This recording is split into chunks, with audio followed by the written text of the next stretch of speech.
di Amerika saya lahir baru, saya memutuskan untuk melayani Tuhan karena saya tahu Tuhan panggil saya melayani Dia. Tahun 89 akhir, jadi sudah masuk tahun 90, saya memutuskan untuk kembali ke Indonesia, sekolah Alkitab. Saya masih ingat waktu itu dari Indonesia ke Amerika ada pesawat Garuda. Sekarang sudah nggak ada Garuda. Ya, saya ingat dari Los Angeles saya ke Biak, ke Hawaii dulu. Dari Hawaii ke Biak itu seperti naik Metro Mini, saudara. Singgah-singgah. Dari Hawaii ke Biak, dari Biak saya turun, dari Biak saya ke Makassar, dari Makassar saya ke Manado, dari Manado langsung masuk ke Langowan, sekolah Alkitab di Langowan. Hampir 1 tahun. Di Langowan saya kira-kira 1 bulan saya kirim surat ke ayah saya. Saya bilang, "Papi, aku ada di Indonesia saat ini." Wah, dia kaget setengah mati, saudaraku. Apalagi yang dibikin sama si Otto ini. Udah dia tinggal istrinya, udah dia tinggal anaknya, sekarang dia ada di Manado, kita tidak tahu. Dia bilang dia sekolah Alkitab lagi. Ya. Bagaimana lagi itu sekolah gereja Pantekosta lagi. Gereja Pantekosta itu haleluya, haleluya, dan dia tidak digaji. Bagaimana dia bisa kasih makan anak istrinya?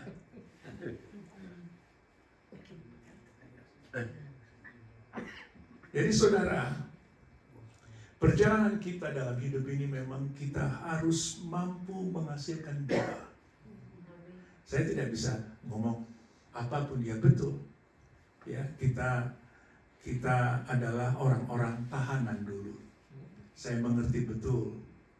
Ya, itulah sebabnya seseorang yang telah selesai menjalani masa hukumannya, seperti tadi firman Tuhan katakan, he lead prisoner out of prison into productive life. Bagaimana mungkin seorang yang keluar dari penjara hidupnya bisa berguna? Itu sulit, saudara. Itulah kita. Makanya jangan heran kalau orang bilang, "Loh, kok saya sejak jadi orang Kristen itu engkau baru keluar dari penjara. Kok hidup saya jadi susah ya? Dulu saya enak-enak aja." Amin. Jadi ketika seorang telah selesai menjalani masa hukumannya dan mulai hidup di luar penjara dan bergabung dengan masyarakat atau community, itu yang menjadi kesulitan baru adalah penerimaan masyarakat. Ya, di sekitarnya, dalam kehidupan mereka sehari-hari, dan saya mengalami itu. Ya. Jadi akhirnya saya bilang, "Tuhan, Engkau mengajarkan dari buahnya lah orang mengenal pohonnya." Ya sudah, saya nggak bisa ngomong. Ya betul. Ya, keluarga saya, waduh, si Otto udah di Indonesia lagi, ketakutan mereka. Wah, ini napi yang udah dibebaskan, lalu saat ini dia pergi dari Amerika. Waktu itu anak saya baru 1 tahun, ya. Jadi istri saya itu namanya Tuti, ya, saya tinggalkan, udah kamu terus aja kerja, ya, untuk anak kita. Saya tahu saya dipanggil Tuhan untuk melayani Tuhan, dan saya juga minta tanda daripada Tuhan.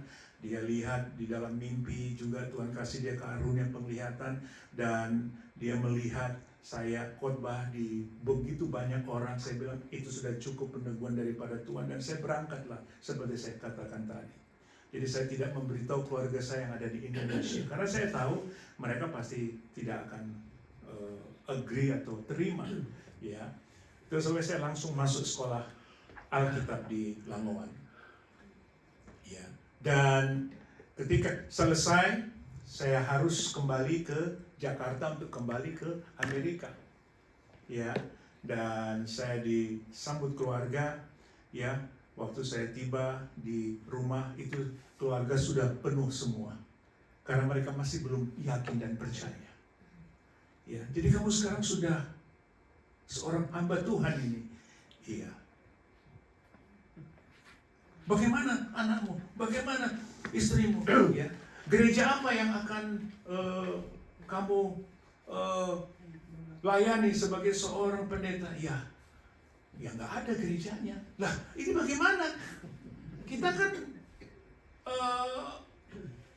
dari latar belakang HKBP, Huria Kristen Batak Protestan, saudara. Ya, GKI. Ya, kita di GKI.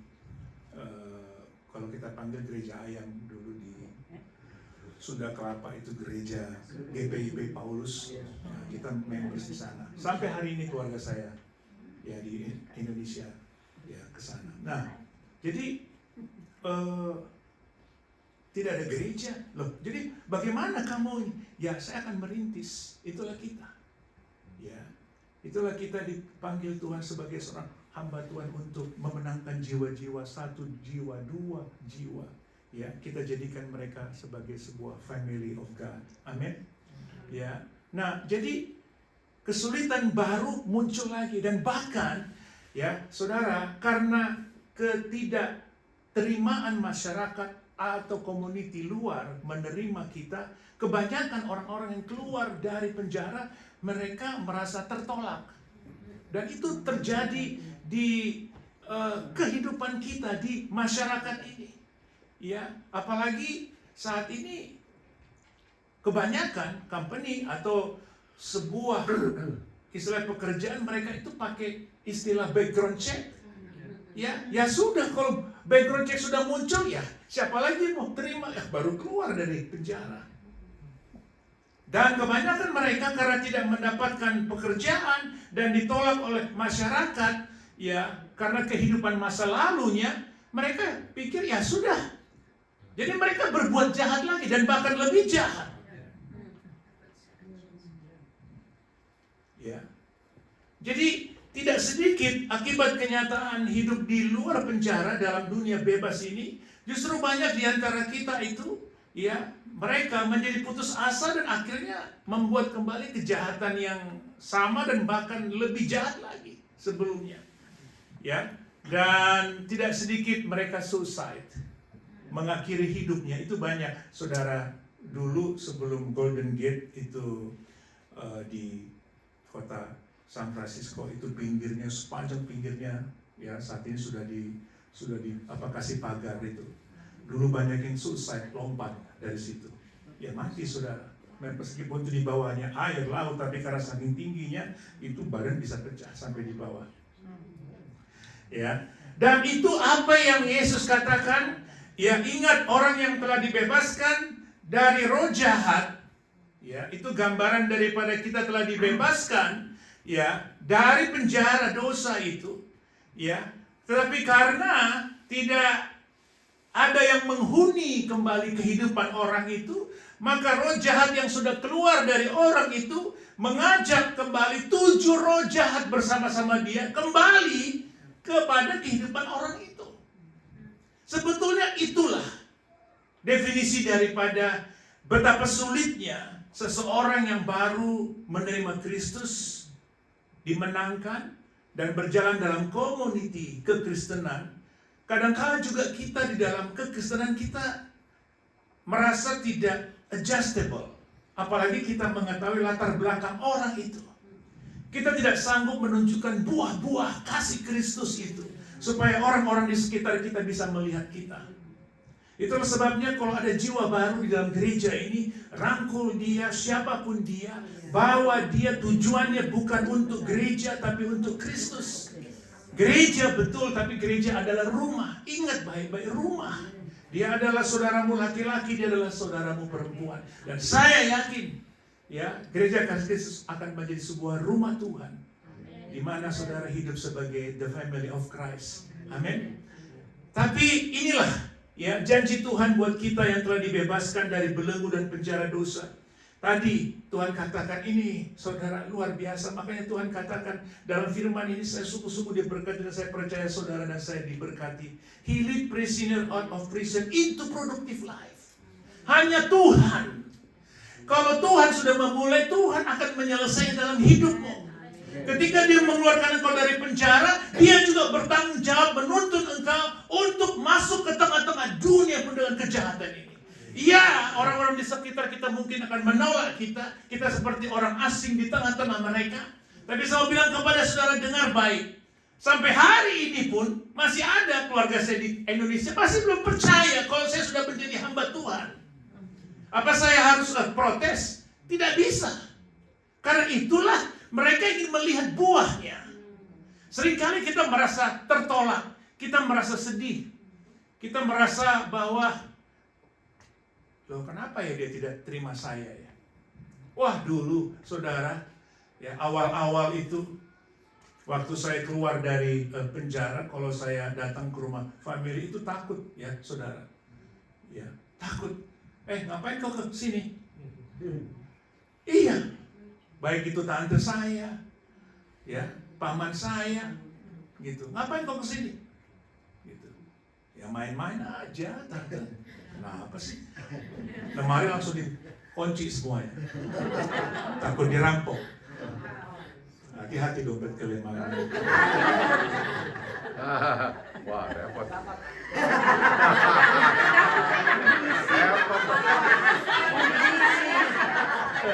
Oh, malah dikasih, haleluya.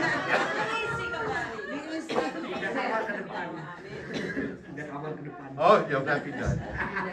Jadi, saudara, Tuhan sendiri katakan, aku akan menuntun, aku akan mengeluarkan orang-orang dalam tahanan. Tapi memang dalam bahasa Indonesianya itu kurang begitu fokus. Maksud saya bahwa bukan artinya tidak benar, tapi kalau kita lihat daripada terjemahan bahasa Inggris itu bagus sekali, into productive life. Ya, dari kita merasa tertolak dengan masyarakat, pernah nggak saudara alami? Apalagi kita di antara kekristenan itu ya sendiri. Saya lihat kok si Mako jadi lain ya. Sebentar-bentar haleluya, haleluya, haleluya. Orang lagi susah juga haleluya. Mana ada orang yang disebut Kristen seperti si Markus itu katanya, iya kan? Kenapa sih kok harus dipakai acara dibaptis? Maksudnya apa? Ya. Malah kadang-kadang kita, tepuk tangan kuat, untuk apa tepuk tangan lagi? Padahal di Alkitab ada. Ya. Mari kita bersorak-sorai. Bangsa-bangsa bertepuk tangan memuliakan Tuhan. Jadi saya pikir saudaraku, ya, bahwa apa yang dialami oleh seorang tahanan ketika dia keluar dari penjara, dia bebas. Kita pikir kita sudah keluar dari negeri dosa itu, dari penjara dosa itu, ya, kita seperti bermimpi telah masuk ke dalam satu kehidupan yang bebas.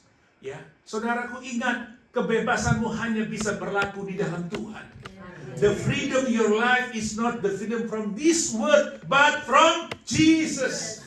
Di dalam Yesus engkau hidup dalam kemerdekaan. Ya, jadi ingat baik-baik itu. Make sure ketika engkau di dalam Tuhan, engkau itu baru dibersihkan. Roh-roh jahat yang menguasai kita itu dicabut oleh Tuhan. Nah sekarang hidupmu itu tanpa dipenuhi, tanpa roh Allah, yaitu Roh Kudus tinggal dalam hidupmu, itu sampai firman Tuhan katakan bahwa tidak tahukah engkau bahwa engkau adalah bait Allah yang kudus, tempat roh Allah diam. Nah, kalau tidak ada Roh Kudus dalam hidup saya, dalam hidup saudara, nanti roh jahat yang telah keluar dari kita, dia mau balik lagi karena dia lihat empty. There's an empty room there. Amin. Hati-hati saudaraku. Dan Alkitab katakan dia tidak hanya dia kembali, dia ajak teman-temannya lagi. Bestie-bestinya dia bawa. Let's go, man. Let's go. We make a party. I know that place. So beautiful, kata dia. Amen. So sweet, kata dia.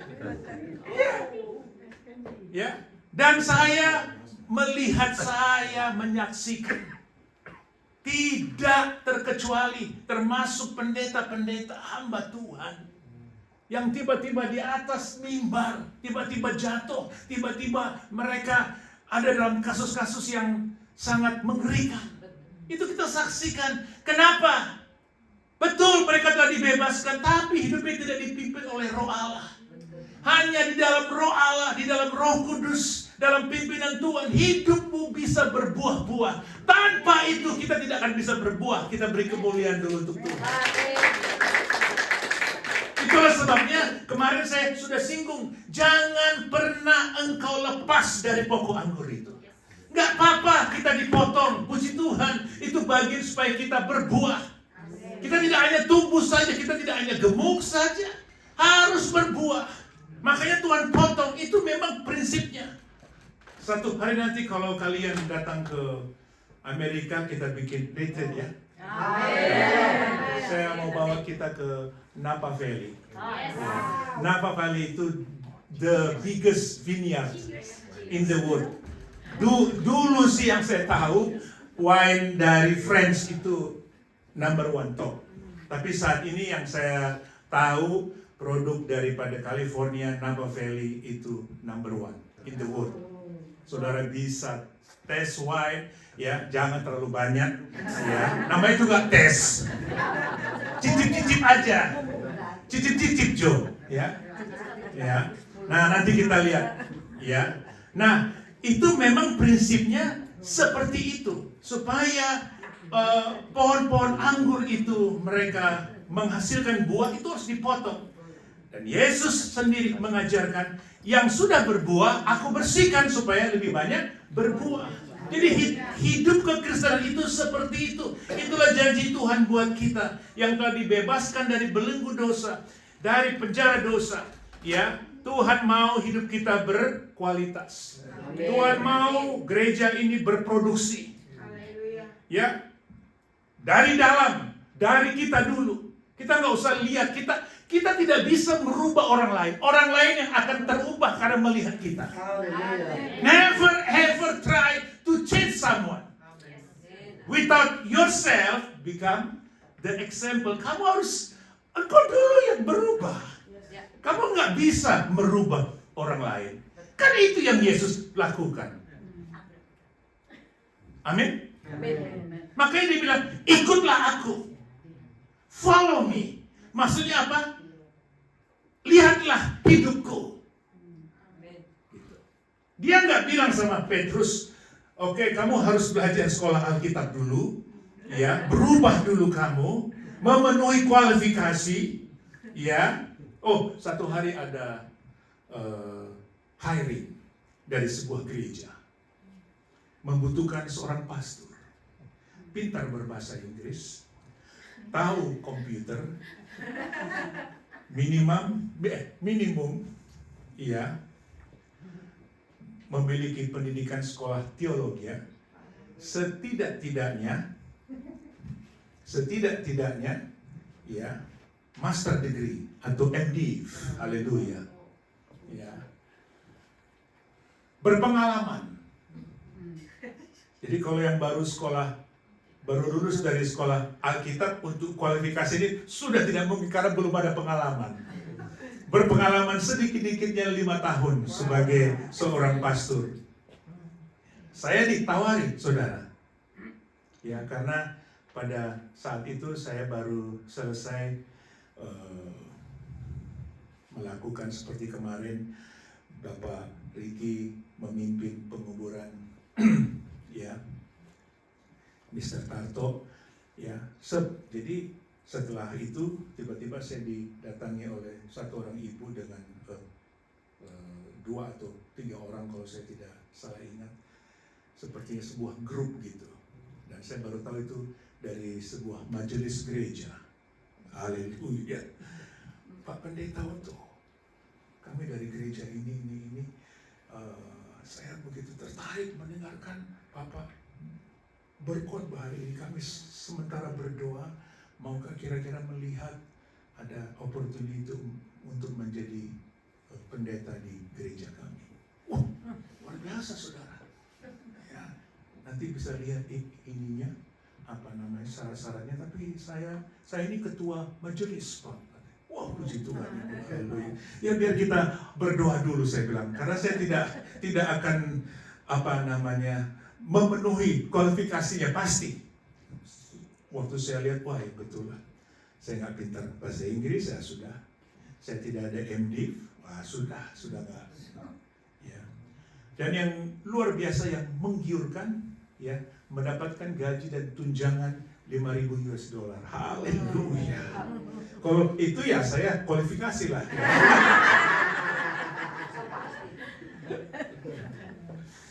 Nah, saudara, itulah kita di dunia yang sedang berkecamuk ini. Berbagai macam situasi kita hadapi. Saudara bisa renungkan, saudara ditempatkan Tuhan di tengah-tengah dunia seperti ini, di mana tadi saya sudah ingatkan ulang-ulang, kita baru adalah orang-orang yang baru keluar dari penjara. Itulah realita hidup kita sebagai orang Kristen. Berat, betul berat. Tapi Tuhan tadi sudah katakan, Dia memberikan satu perjanjian buat kita. Aku sendiri akan memimpin orang-orang yang sudah aku keluarkan dari tahanan untuk menjadi orang-orang yang berproduktif, saudara. Berarti ada sebuah jaminan, Tuhan sendiri akan memimpin kita, menuntun kita. Amin. Ya, dan waktu saya lihat, ya, bahwa tantangan-tantangan kita itu memang luar biasa. Kalau kita lihat bahwa banyak hal-hal yang Tuhan izinkan di dalam hidup ini yang terjadi, yang sering kali kita minta, Tuhan sertai aku. Musa sebagai seorang leader saat itu, saudara, kira-kira yang dia pimpin itu mendekati 2,5 juta orang. Dan saya boleh katakan dia adalah gereja mega church yang belum ada tandingnya sampai hari ini. Kenapa? Karena dia menuntun umat Israel pada hari itu bukan dalam sebuah gedung yang enak, penuh dengan AC, segala macam. Tapi mereka berjalan di padang gurun, saudara. Itu luar biasa. Pressure-nya itu luar biasa. Itulah sampai saya tidak heran untuk melihat bagaimana Musa secara manusia juga dia burn out, dia stres, dia kadang-kala salah mengambil decision. Akhirnya ya dia minta seperti ini, Tuhan, jika bukan Engkau yang menyertaiku, ya aku tidak akan melangkah membawa umatmu Israel. Karena Tuhan bilang, aku akan menyuruh malaikatku, ya, untuk menyertai Engkau. Tapi Musa bilang, tidak Tuhan, kira-kira seperti itu bahasanya. Aku nggak mau malaikatmu, aku mau Engkau sendiri. Itu luar biasa, saudara. Musa menemukan bahwa tanpa Tuhan yang menyertai dia sadar betul masalah pasti datang. Pasti datang, itu silih berganti, saudaraku. Tapi saudara harus ingat, ya, di dalam masalah kamu harus ingat yang pertama, dengar baik. Tuhan bekerja. Kemarin saya sudah singgung itu. Allah bekerja dalam segala sesuatu untuk mendatangkan kebaikan. Amin. Haleluya. Amin. Ya, saya sudah mengikuti menjadi istilahnya pembicara dalam retreat dan kami juga buat retreat. Setiap retreat yang selesai itu pasti ada buahnya. Ada buahnya. At least ada orang yang menyerahkan dirinya kepada Tuhan. Itu paling penting. Retreat itu bukan dilihat daripada bagaimana tempatnya, bagaimana suasananya, bagusnya. Ya betul, hal-hal gitu perlu kita lihat. Tapi yang paling penting adalah apa yang menjadi goal kita. Goal kita adalah jiwa-jiwa. Ya, untuk kita secara pribadi, jiwa kita diubahkan, jiwa kita dikuatkan, jiwa kita disegarkan. Tapi yang paling penting, kita berdoa biar ada jiwa-jiwa yang terima Tuhan. Amin. Saya berdoa untuk Sis Helen. Saya berdoa untuk, saya percaya kehadiranmu di sini hari ini, engkau duduk di situ bukan sebuah kebetulan. Ada maksud Tuhan. Tidak kebetulan engkau ada di situ. Tuhan mau pakai hidupmu. Tuhan mau mengurapi engkau, memakai engkau. Karena masih banyak sanak familimu yang Tuhan akan pulihkan mereka. Ya, dan itu dimulai daripada engkau. Mereka melihat kehidupanmu yang diubah, yang di-challenge oleh Tuhan. Dan engkau ingat tidak bisa merubah mereka, tapi mereka bisa melihat buah-buah yang kau hasilkan.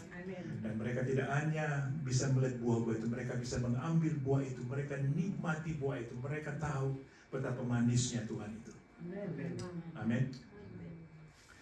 Bukan buah pengetahuan yang baik dan yang jahat, tapi buah kehidupan.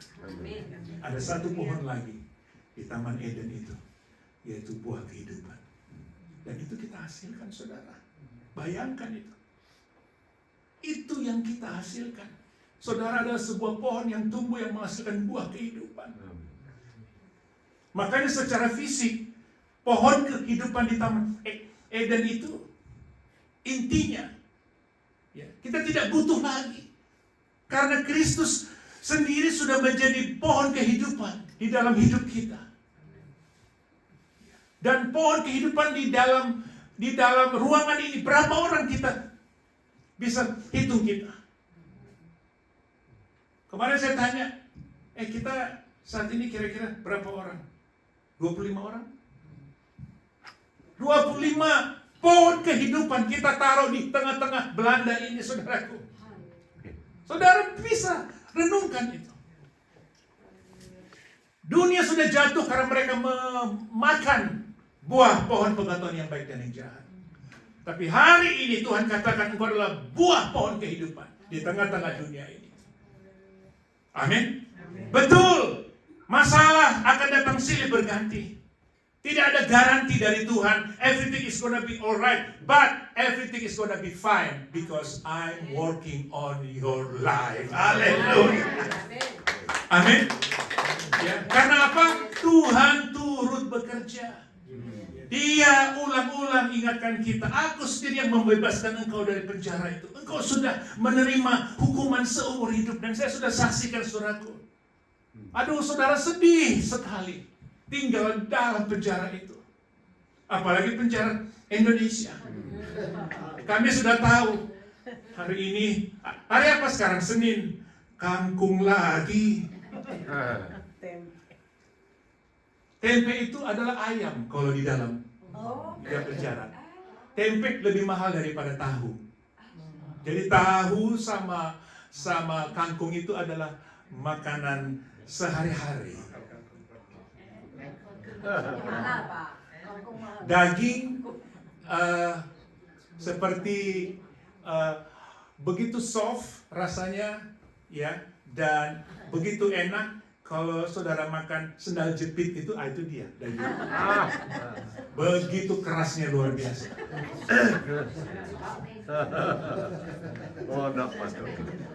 Belum lagi kita harus kasih jatah preman untuk kamar sana. Ya, kadangkala makanan kita sudah diambil duluan atau kita harus kasih. Kalau enggak nanti waktu mandi berbahaya.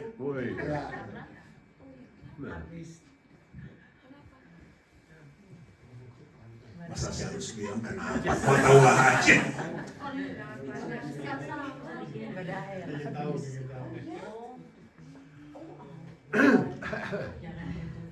Jadi, kalau ada yang besuk, saudaraku, itu rasanya seperti kita baru berkunjung ke sorga. Karena yang besuk itu, ya, bawa nasi bungkus, nasi padang.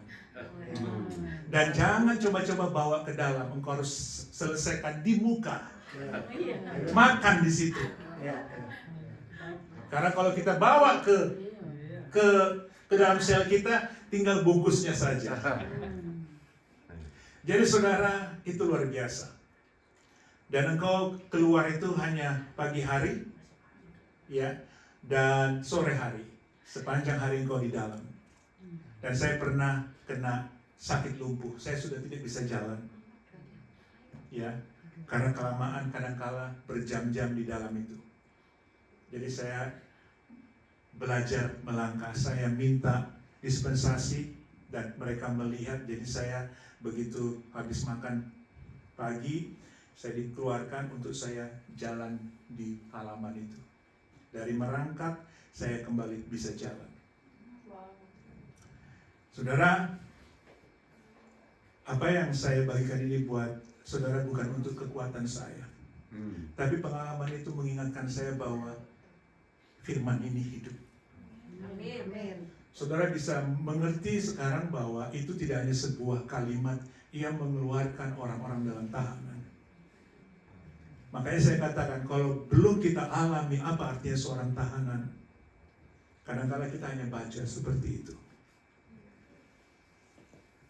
Dunia preman, dunia drug, dunia apapun itu kejahatan, saya sudah alami semua. Tapi itu mengingatkan saya betapa dalamnya kasih Allah dalam hidup saya. Amin.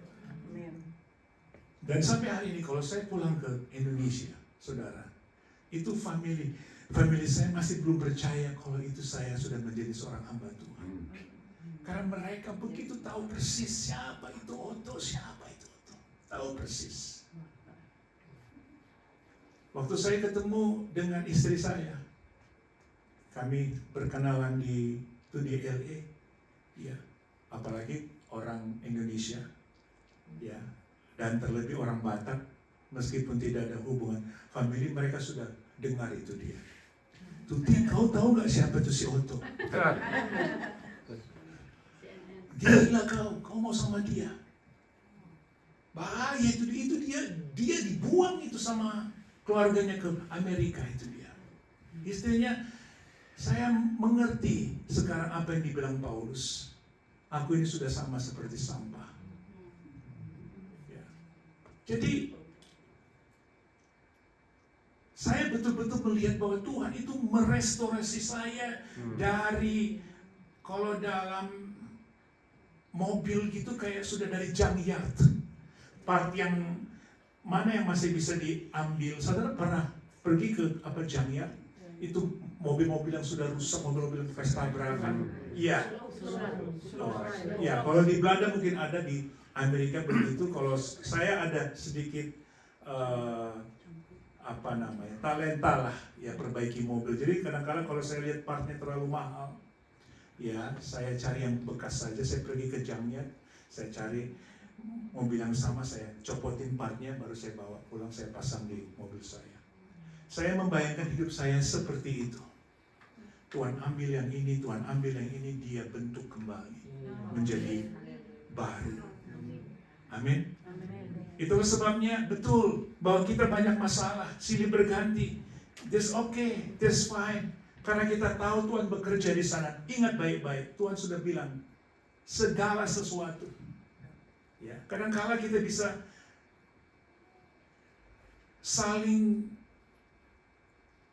salah mengerti. Miscommunication bisa terjadi. Kita salah sangka. Karena memang hidup ini unpredictable. Jadi artinya kita tidak bisa memastikan hidup ini pasti berubah. Masyarakat berubah. Ya. Orang tua aja bisa berubah. Saudara bisa berubah. Ya. Itulah manusia. Manusia berubah tidak berubah. People is a change. Tapi Tuhan tidak pernah berubah. Itu sebenarnya terus pegang janji firman Tuhan itu. Amin. Ya. Yes. Kadang kita mengalami banyak kegagalan. Saya katakan tidak ada kegagalan karena kita tahu kita di dalam Kristus. Tapi saya mau katakan kegagalan itu hanya delay saja. Ketika engkau mau berangkat dari Schiphol ke London misalnya, semua sudah get ready, engkau sudah di boarding, tiba-tiba tidak jadi berangkat, itu bukan artinya engkau tidak pergi ke London. Mungkin cuaca tidak bagus, jadi di delay daripada tidak safe. Amin. Demikian juga kita dalam Tuhan, tidak ada kegagalan. Tuhan tahu waktunya. Ya. Kalau kita berbicara the productive life, sama. Setiap pohon itu tidak bisa kita paksakan. Kalau hari ini bukannya musim duren, engkau mau cari kemanapun duren, ya tidak akan dapat duren. Kecuali duren-durenan yang di dalam frozen. Ya. Amin. Ya.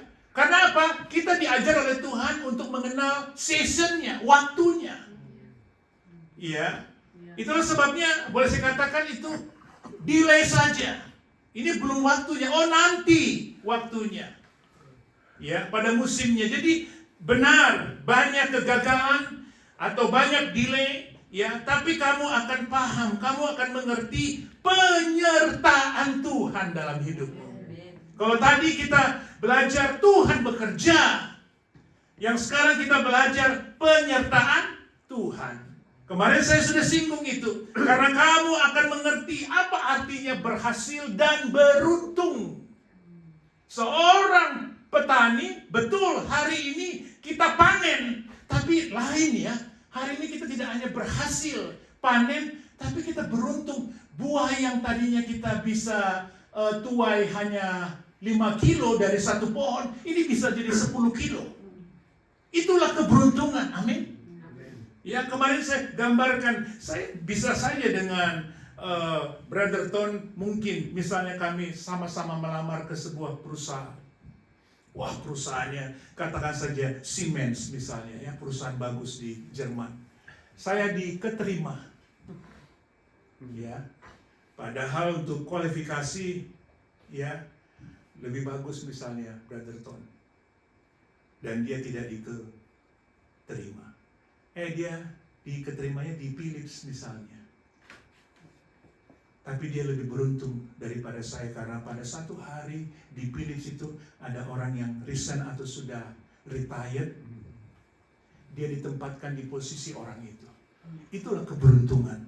Nah saya di Siemens, tapi mungkin ya udah posisi saya di situ-situ aja, bagian tukang ketik mungkin. Ya sudah. Brother Tom sudah di posisi yang begitu tinggi. Udah di manajemen, sudah di finance, sudah di manapun itu dia. Bisa satu hari di CEO, kita nggak tahu. Cuma saya mau bilang kepada saudara, itu artinya penyertaan Tuhan. Amin. Hidupmu tidak hanya berhasil, tapi beruntung. Amin. Haleluya. Satu hari saya berdoa untuk seseorang. Ya. Kebiasaan saya berdoa untuk seorang, pasti saya buka mata. Karena takut-takut kalau terjadi penolakan, ya, rohnya berontak, saya dipukul. Oh iya, bisa saudara. Jadi saya buka mata. Dan waktu saya tuh buka mata, saya lihat di kantongnya itu ada kertas lotre, saudara. Jadi dia kalau di Amerika namanya Powerball, atau ya saat ini Powerball sudah miliar-miliar itu, sangat menarik hati. Jadi kantongnya. Saya tidak heran kenapa Tuhan berbicara dia dalam kesulitan finansial. Ya, dan saya berdoa, saya katakan, engkau pasti akan berhasil dan beruntung. Bukan dengan ini Tuhan akan memberkati engkau. Benar saudara, ya, dia sangat diberkati Tuhan. Jadi keberhasilan belum tentu engkau beruntung. Ya, ada bedanya.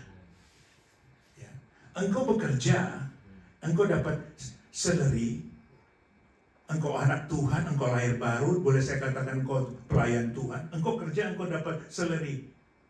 Itu adalah keberhasilan. Itu belum beruntung. Tapi ketika engkau dapat bonus, dapat berkat-berkat di luar daripada salarymu atau gajimu, itulah keberuntungan. Itulah yang saya sebut berkat. Gaji itu bukan berkat.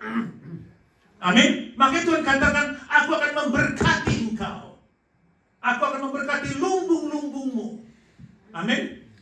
Ya, jadi saudara, dimanapun engkau berada, ya, betul kita dapat uang, kita dapat gaji. Tapi Tuhan rindu supaya engkau dikasih, boleh saya katakan, bonus. Itulah berkat, itulah keberuntungan. Amin. Ya. Dan banyak kita, ketika kita mengalami penyertaan Tuhan, kita tidak sadar kita sedang hidup di dalam keberuntungan itu. Kadang-kadang kita tidak bisa membedakan mana yang disebut keberhasilan, mana yang disebut keberuntungan. Ya. Nah, itulah sebabnya Tuhan mengajarkan buat kita bahwa tanda-tanda ini akan menyertai orang percaya. Artinya Tuhan memberitahu kita bahwa dalam hidup ini engkau harus mengenal sign, engkau harus belajar mengidentifikasi ya tanda-tanda penyertaan Tuhan. Ya, contohnya ketika Musa memberikan mandat kepada Joshua, ya, aku tidak diizinkan Tuhan, kira-kira seperti itu. Musa katakan kepada Joshua untuk masuk ke negeri tanah perjanjian. Engkaulah yang dipilih oleh Tuhan untuk meneruskan misi ini, visi ini. Dan Joshua katakan, ya, coba buka. Kemarin kita sudah singgung. Dia memberitahu buat kita, orang Israel pada saat itu, Joshua pasal 1 ayat yang ke-8 itu. Ya, Joshua pasal 1 ayat yang ke-8. Ya. Nanti pada acara ibadah raya, ya, saya akan sampaikan lagi firman Tuhan. Nah, saya akan tutup di sini, ya, supaya kita mengerti tanda-tanda penyertaan Tuhan, ya, supaya hidup kita, ya, itu tidak hanya berproduktif, tapi kita mengerti tentang seasonnya Tuhan, ya.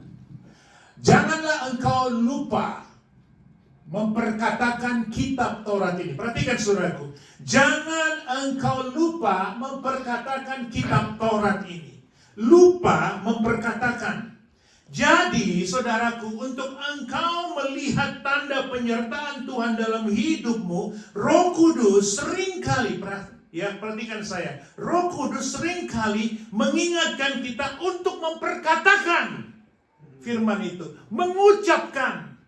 Kuasa mengucapkan firman itu hebat, itu besar kuasanya.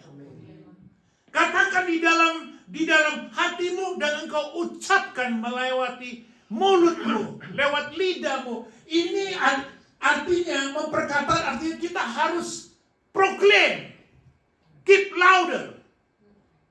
Dalam nama Yesus, aku berkata kepada engkau, hatiku, pikiranku, engkau harus tunduk kepada Roh Allah. Katakan itu. Jadi engkau tidak perlu, boleh saya katakan, pakai mic atau apapun. Engkau harus ucapkan firman itu. Dan ini penting, sangat penting, dan harus menjadi bagian dalam hidup kita untuk kita bisa melihat penyertaan Tuhan. Amin. Jangan engkau lupa. Jadi kehidupan ini, karena begitu banyak, setiap hari ketika kita bangun, kita harus ingat ini. Oh, saya harus melakukan ini, saya harus melakukan ini, saya harus melakukan ini. Kadang-kala kita menjadi lupa.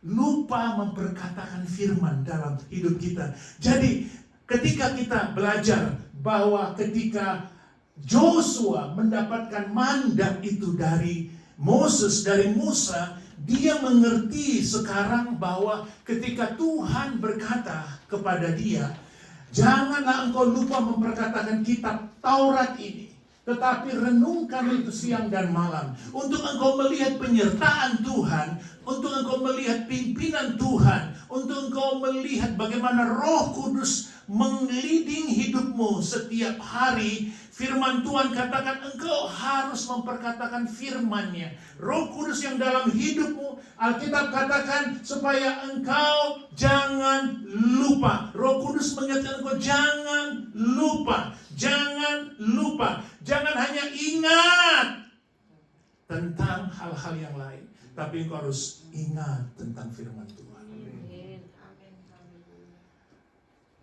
Renungkanlah itu siang dan malam. Jadi, ketika Tuhan berkata kepada Musa, engkau hanya sampai di sini. Saudara, terus terang, sejarah manusia, saya yakin Musa ada kekecewaan, disappointed. Dia sudah tinggalkan segala-galanya. Segala-galanya dia korbankan. Tapi dia tidak masuk ke negeri perjanjian itu. Kenapa? Kenapa? Karena satu hari di luar kemampuannya, boleh saya katakan penguasaan diri yang dia miliki, hari itu dia meledak. Dia tidak sanggup lagi. Tuhan sudah bilang sama dia, Perkatakan kepada batu itu, karena aku melihat umatku mereka bersungut-sungut. Mereka minta daging, mereka minta air. Sekarang aku menyuruh engkau, katakan saja. Keluarkan firmanku yang ada dalam hatimu melewat mulutmu. Katakan kepada gunung batu itu, supaya memancarkan air. Sama, jangan engkau lupa memperkatakan. Sekeras apapun masalahmu, problemmu, seperti gunung batu itu, dengan firman yang ada dalam mulutmu, engkau sanggup menghancurkannya. Engkau sanggup mengeluarkan air daripadanya. Apapun keadaanmu, apapun masalahmu hari ini, katakan firman yang ada dalam hatimu. Itulah sebabnya penting sekali engkau menyimpan firman itu. Dan yang mengatakan itu adalah Roh Allah lewat hatimu. Dan kalau Roh Allah berkata, yaitu Tuhan sendiri, firman itu pasti jadi. Itu yang Tuhan suruh kepada Musa. Makanya hal yang sama Tuhan seperti mengingatkan itu kepada Joshua, karena pada saat itu Joshua juga berada di tempat, kan dia itu pesuruhnya Musa, wakilnya Musa, orang dekatnya Musa, the next generation dari Musa. Jadi Joshua tahu persis, ya, kesalahan Musa pada hari itu. Hanya karena itu, tapi Musa dengan tongkatnya, karena dia sudah begitu lelah, dia begitu burn out, dia disappointed segala sesuatunya, dia pukulkan tongkat itu. Mana dia? Oh, tongkat.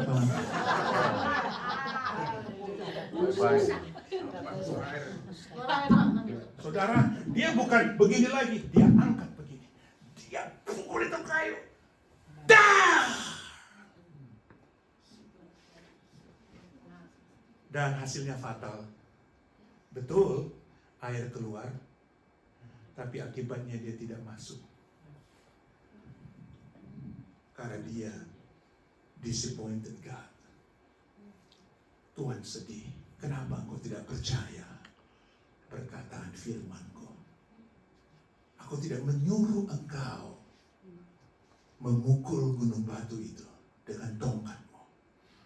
Aku menyuruh engkau dengan tongkatmu membelah laut, dan laut itu terbelah. Aku menyuruh tongkatmu supaya memakan atau menggigit ular yang dibuat oleh para ahli-ahli sihir di Mesir itu. Aku menyuruh engkau lewat tongkatmu memimpin umatku, tapi aku tidak menyuruh engkau memukul gunung batu itu dengan tongkatmu. Aku hanya menyuruh engkau berkata kepada gunung batu itu, supaya gunung batu itu mengeluarkan air. Amin. Tuhan tidak pernah menyuruh engkau melakukan segala sesuatu yang tidak bisa engkau lakukan. Perhatikan baik-baik. Itu tanda penyertaan Tuhan. Amin. Saya mau jujur, mungkin di antara saudara ada yang pernah berpikir seperti ini. Dan saya sudah tahu itu dari orang-orang yang saya layani. Mereka bilang, Pak Otto kalau berdoa kok kata-katanya lancar ya, perkataannya. Tapi kalau ngomong kok suka gagap-gagap ya. Amin. Saya melihat itu adalah penyertaan Tuhan. Saya tidak bisa pungkiri, pasti di hati saudara, mungkin saudara sungkan kali nanya. Betul? Saya kalau ngomong itu kan gagap-gagap, susah sekali kadang-kadang. Saya nggak bilang saya sama seperti Musa. Musa juga gitu ngomongnya gagap-gagap. Ya. Tapi Tuhan mau mengajarkan Musa, jangan engkau tergantung dengan keadaanmu. Engkau harus tergantung dengan aku, penyertaanku. Kan dia juga pernah bilang, Tuhan, aku ini ngomongnya gagap-gagap. Gak mungkin engkau pilih dan aku bisa berkata kepada mereka. Nanti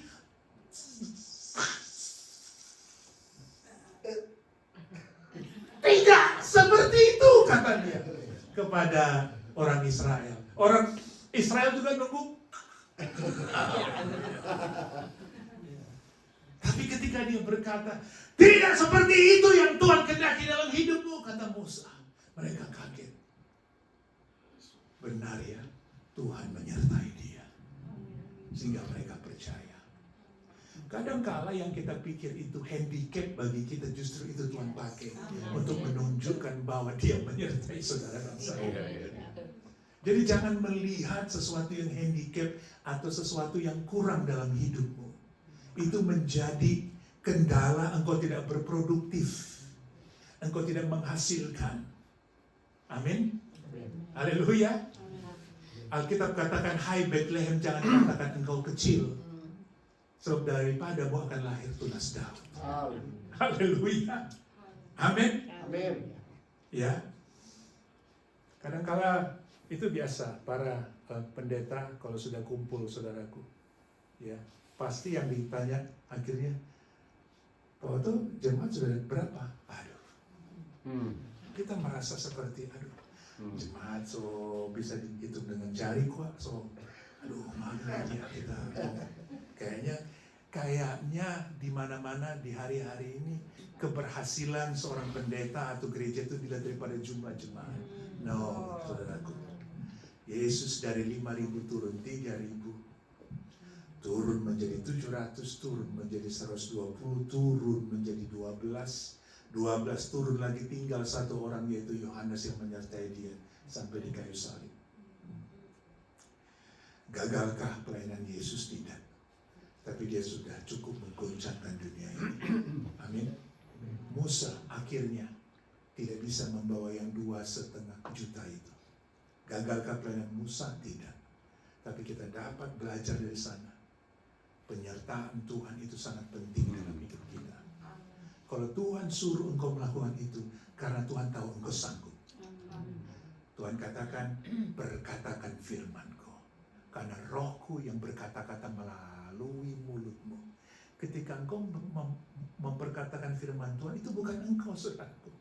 Roh Kudus yang ada dalam hatimu, dia berkata-kata lewat mulutmu. Dia pinjam mulutmu. Makanya ketika seseorang berdoa kepada seseorang dan orang itu sembuh, bukan karena orang itu, karena Roh Kudus yang ada dalam hidup orang itu yang berdoa, yang memakai mulut orang itu. Amin. Ya. Jadi sampai sini dulu season yang ketiga. Nanti kita ada ibadah raya. Mari kita berdoa. Kami bersyukur Tuhan Yesus, Allah yang hebat, yang dahsyat, yang telah mengeluarkan kami dari penjara. Tuhan, terima kasih. Yesusku, terima kasih. Siapakah aku ini, Tuhan? Siapakah kami ini? Coba saudara lihat dalam diri saudara saat ini, siapa engkau? Sehingga di antara kita tidak ada satupun kita yang bermegah. Kita adalah orang-orang yang telah menerima hukuman seumur hidup. Orang-orang yang menerima hukuman seumur hidup artinya sampai umurnya habis dan dia meninggal dalam penjara itu. Itulah hukuman mati yang sesungguhnya, yang kekal. Tapi puji Tuhan, terpujilah Allah di dalam Yesus yang telah lahir, bangkit di antara orang mati. Hari ini kita rayakan, He is risen. Haleluya. Haleluya. Thank you Jesus. Thank you Jesus. Haleluya. Mari Olivia, tolong pimpin kita dalam penyembahan. Saya mau berdoa. Terima kasih Tuhan. Haleluya. Thank you Jesus. Masing-masing kita tetap bersekutu dengan Tuhan. Mari saudaraku, pakai waktu ini dengan sebaik-baiknya. This is the moment to remind you who you are in the front of God. Sekarang lihatlah engkau adalah orang-orang ciptaan baru, orang-orang yang telah dibebaskan dari penjara dosa. Betul, di dunia ini seringkali kita mengalami kendala-kendala itu. Tapi Tuhan mengatakan buat kita, tidak ada satupun kita yang bisa bermegah oleh karena Tuhan. Haleluya. Thank you, Jesus. Lazarus. Hallelujah. Thank you, Jesus. Hallelujah. Thank you, Father God.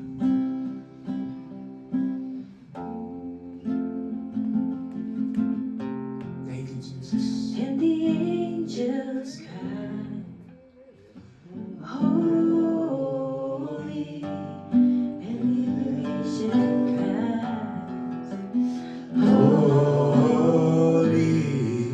You are lifted high, holy, holy forever. Yes, Lord. Yes, Hear your Lord. people sing, Lord.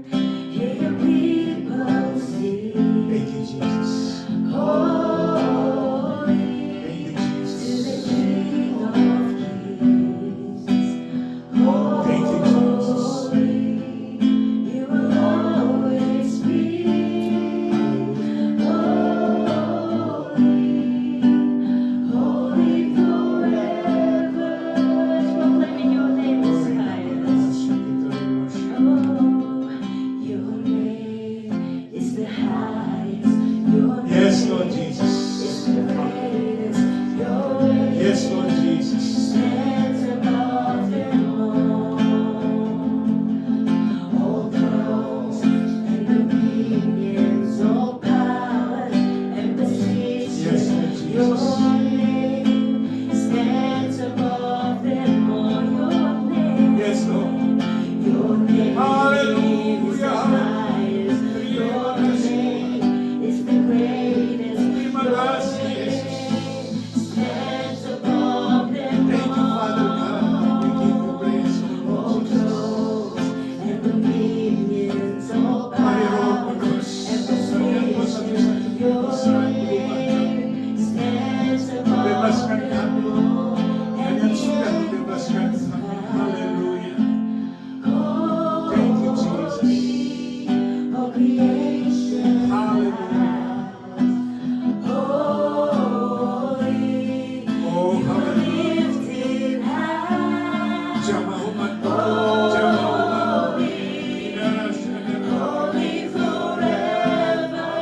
Hear your people sing. Hear your people Yes, Lord. sing. Thank you, Jesus. Holy to the King of Kings. Holy, you will always be. Holy, holy forever. Hear your people sing. Hear your people sing. Yes, Lord. Holy Terima kasih. to the King of Kings. Holy, you will always be. Holy, holy forever. You will always be. Mari saudara, saya undang kita semua bangkit berdiri. Tuhan mengingatkan hal ini kepada kita. Perhatikan baik-baik. Perhatikan baik-baik. Kita semua bangkit berdiri. Angkat tanganmu. Perhatikan baik-baik. Ini pesan Tuhan khusus buat kita. Tanda penyertaan Tuhan dalam hidupmu. Supaya engkau berproduksi. Ingat baik-baik. Otoritas. Jangan sekali-sekali engkau menyalahi otoritas yang Tuhan sudah berikan buat engkau. Musa salah menjalankan otoritas itu. Tongkat itu membelah laut. Tongkat itu bisa menjadi ular. Tongkat itu bisa melakukan perkara-perkara yang hebat. Itulah otoritas. Tapi Tuhan tidak suruh otoritas yang Tuhan sudah berikan buat Musa untuk memecahkan gunung batu itu. Dan akibatnya fatal. Saudara, dengar baik. Apa yang Tuhan berikan kepada engkau lewat otoritas itu? Perkataanmu. Ketika engkau berkata firman Tuhan, Tuhan sedang memberikan engkau otoritas. Segala masalah, segala roh jahat, segala roh kelemahan, roh sakit penyakit, roh pemecah, saat ini juga dengan kuasa firman Tuhan, otoritas Tuhan berikan di dalam mulutmu. Katakan dalam nama Yesus. engkau telah dikalahkan. Tapi jangan pergunakan otoritas yang ada dalam mulutmu ketika engkau mengata-ngatai seseorang, ketika engkau berkata-kata yang tidak benar, ketika engkau membuat hal-hal yang tidak benar melalui perkataanmu. Sebab satu sumber tidak bisa mengalirkan dua sumber. Mulutmu adalah mulut Tuhan. Mulutmu adalah kuasa Allah. Mulutmu adalah otoritas yang Tuhan sudah berikan kepada engkau. Dengan mulutmu engkau mengucapkan firman Tuhan. Dengan mulutmu engkau memperkatakan firman Tuhan. Hari ini juga terima dengan iman. Aku kuduskan bibir, hati, mulutmu, lidahmu dalam nama Yesus.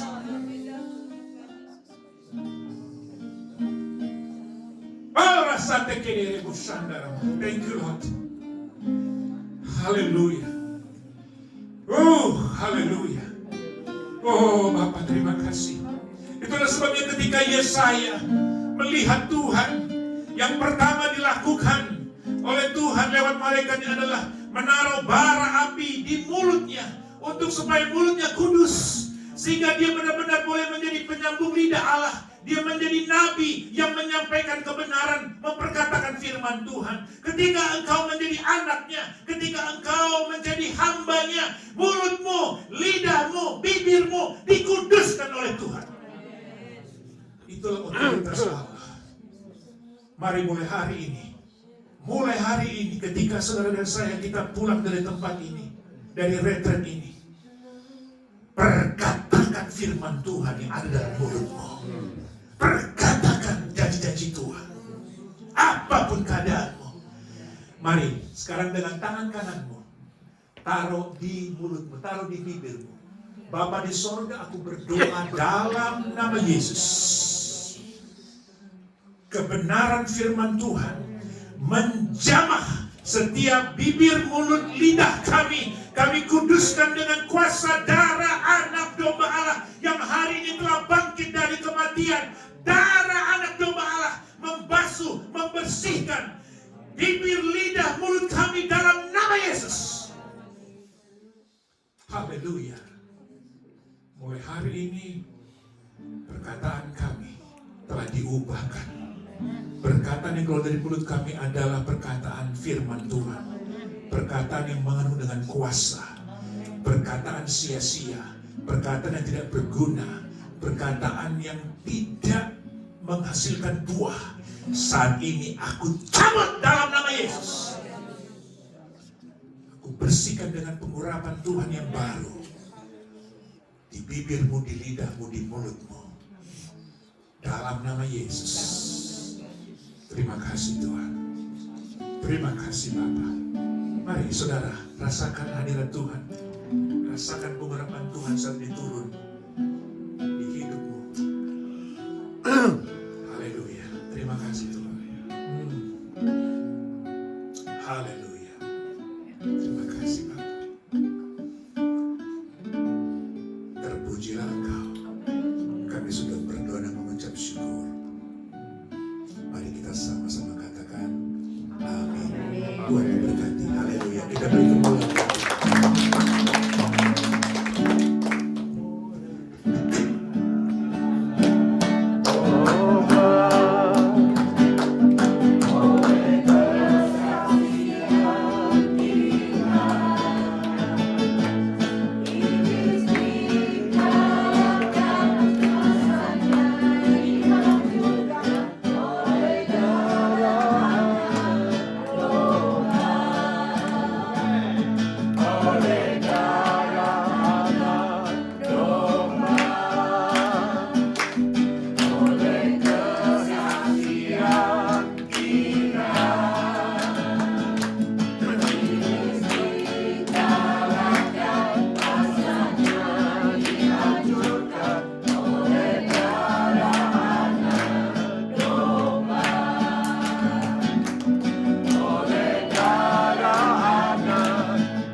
sesi ketiga firman Tuhan yang begitu luar biasa, yang tidak hanya kita dengar, tapi kita akan lakukan. Artinya kita sudah didoakan, dan saya percaya juga pengurapan Tuhan turun untuk didoakan untuk bibir kita supaya perkatakan kata-kata kebenaran firman Tuhan. Jadi jangan lagi kata-kata yang tidak baik atau tidak benar, tapi saya percaya ini akan jadi dampak yang luar biasa. Amin. Dari kita ini, haleluya. Nah, kita siap-siap untuk ibadah. Ya kalau lunch kan sudah bawa atur apa namanya boxnya, jadi mau lunch di mana juga terserah. Itu masih di kamar atau apa? Yun, ada apa yang dibilang? Apa? Kamu mau menyampaikan sesuatu mungkin nggak? Jangan lupa nanti ada permainan ya. Oh, ada game ya. Nanti ada game tapi sudah ibadah. Setelah ibadah. Dan buat Pak Otto dan Pak Riki ada juga siap-siap saja.